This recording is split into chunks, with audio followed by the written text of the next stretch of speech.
बड़े पीर दस्तगीर सरकार गौसे आजम मिंबर पर खड़े होकर खिताब फरमा रहे हैं, लोगों को वाज़ो नसीहत कर रहे हैं। 70,000 का मजमा है। इतने में छत से काले रंग का सांप आता और आने के बाद बड़े पीर दस्तगीर सरकार गौसे आजम के गले से लिपट जाता है। सांप की हैबत की वजह से मजमा मुंतशिर हो जाता है, अफरा तफरी का माहौल बच जाता है।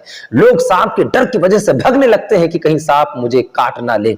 जब सरकार गौसे आजम के गले में सांप को लिपटा हुआ लोगों ने देखा तो लोगों के दिल की धड़कनें बढ़ गई कि कहीं ये सांप बड़े पीर दस्तगीर को ईजा ना पहुंचा दे, तकलीफ ना पहुंचा दे, कहीं सांप बड़े पीर को काट ना ले।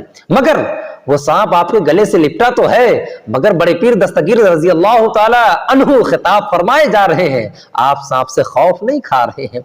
फिर वो सांप आपके आस्तीन में जाता है, दूसरे आस्तीन में भी जाता है। फिर अल्लाह रब्बुल इज्जत ने उसे बोलने की गोयाई अता फरमाया। फिर वो सांप बड़े पीर दस्तगीर सरकार गौसे आजम से कहता है कि मान गया गौसे आजम, मैंने बहुतों को आजमाया, किसी की जुबान में लुकनत आ गई, किसी की जुबान लड़खड़ाने लगी और कोई थर थर कांपने लगा, मगर आप तो मुझसे खौफ नहीं खाए। फिर वो सांप इतना कह के चला जाता है। फिर आपके जो मुरीदीन थे, मुतवस्सिलीन, आपके करीब आते और आने के बाद कहते हैं कि या गौसे आजम, सांप आपके गले में लिपटा हुआ था, आप खिताब फरमाए जा रहे थे, मानो ऐसा कि सांप आपके पास आया ही नहीं हो, आप सांप से डर नहीं रहे थे, आपको वो तकलीफ पहुंचा सकता था। फिर बड़े बड़े पीर दस्तगीर सरकार गौसे आजम ने फरमाया कि अगर मेरी मौत आनी होती तो उसी सांप के जरिए आती, चाहे जितना मैं भागता वो सांप मुझे काटता, लेकिन मैं अल्लाह की जात पे यकीन रखने वाला हूं, मैं कादिर का बंदा हूं, मुझे मालूम है कि जब तक मेरी मौत नहीं आएगी इस तरह के हजारों सांप मेरा बाल भी बाका नहीं कर सकते हैं। इसीलिए तो हम कहते हैं किसी को जहां की दौलत मिली है, किसी को जमाने की हुकूमत मिली है, मैं अपने मुकद्दर पे कुर्बान जाऊं, मुझे गौसे आजम की निस्बत मिली है। बड़े पीर दस्तगीर सरकार गौसे आजम है, एक बादल का टुकड़ा आता है और आने के बाद कहता है कि या अब्दुल कादिर, नमाज ना पढ़ा करो। इतना सुनने के बाद सरकार गौसे आजम ने बादल के टुकड़े की तरफ देखा है निगाह उठाकर, फिर आपने औज़ बिल्लाहि मिनश शैतानिर रजीम पढ़ा और कहा कि तू शैतान मरदूद मालूम होता है, तू मुझे बहकाने की कोशिश कर रहा है, तू मुझे गुमराह करने की कोशिश कर रहा है, तू ये कहता है कि नमाज ना पढ़ा करो। अरे नमाज तो मेरे आका सल्लल्लाहु अलैहि वसल्लम पर ना ही माफ हुई, मुझ पर कैसे नमाज माफ हो सकती है?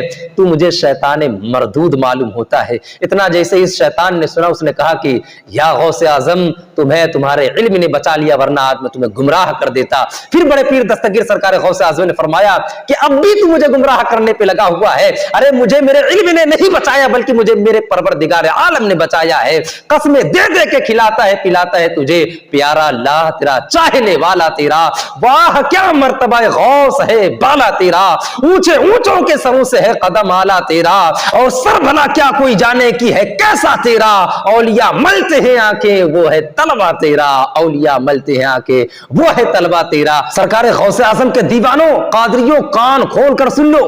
बड़े पीर दस्तगीर सरकार गौसे आजम ने फरमाया कि जो मुझसे अकीदत रखता हो, जो मुझसे मोहब्बत करता हो, जो मेरे बताए हुए नक्शे कदम पे चलता हो, जो हुजूर की शरीयत पे अमल करता हो, अगर वो शेर के जबड़े में होगा, अगर शेर उसे शख्स को अपना खुराक बना लेगा, अगर वो शेर के जबड़े से मुझे यह कहेगा कि अब्दुल कादिर मेरी मदद फरमाओ, बगदाद के शहंशाह मेरी मदद फरमाओ, अगर वो मेरा चाहने वाला शेर के जबड़े में होगा तो ये अब्दुल कादिर उसे शेर के जबड़े से बाहिफाजत निकाल कर बाहर रख देगा। जब तो दीवाना कहता है कि ये दिल, ये जिगर, ये आंखें, ये सर, जहां चाहो रखो कदम गौसे आजम, जहां चाहो रखो कदम गौसे आजम।